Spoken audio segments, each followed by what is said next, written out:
మా రాష్ట్రం cancer patient అయిపోయింది, మా రాష్ట్రం సంకనాకిపోయింది, నేను ఢిల్లీకి పోతే నాకు ఎవడు అపాయింట్మెంట్ ఇస్తలేడు, నన్ను దొంగ లెక్క చూస్తారు. మరి దొంగ లెక్క చూడకుండా ఎట్లా చూస్తారు నాకు అర్థం కాదు. ఇంకొక మాట అంటుండు, అపాయింట్మెంట్ ఇస్తలేరండి నాకు, ఆడ పోతే చెప్పులు ఎత్తుకపోతాడని అపాయింట్మెంట్ ఇస్తలేరంట.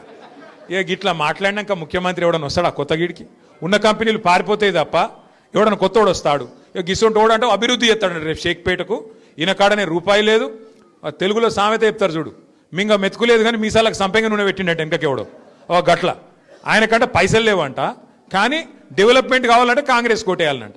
యాడికెళ్ళి చేస్తావు డెవలప్మెంట్ మరి పైసలు లేకపోతే? మా రాష్ట్రం క్యాన్సర్ పేషెంట్ అయిపోయింది, మా రాష్ట్రం సంకనాకిపోయింది, నేను ఢిల్లీకి పోతే నాకు ఎవడు అపాయింట్మెంట్ ఇస్తలేడు, నన్ను దొంగ లెక్క చూస్తారు. మరి దొంగ లెక్క చూడకుండా ఎట్లా చూస్తారు నాకు అర్థం కాదు. ఇంకొక మాట అంటుండు, అపాయింట్మెంట్ ఇస్తలేరండి నాకు, ఆడ పోతే చెప్పులు ఎత్తుకపోతాడని అపాయింట్మెంట్ ఇస్తలేరంట. ఇక గిట్లా మాట్లాడినాక ముఖ్యమంత్రి ఎవడన్నా వస్తాడా కొత్త గీడికి?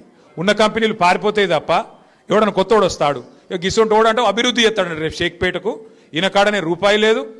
తెలుగులో సామెత చెప్తారు చూడు, మింగ మెతుకులేదు కానీ మీసాలకు సంపెంగ నూనె పెట్టిండట వెనకకెవడో గట్ల.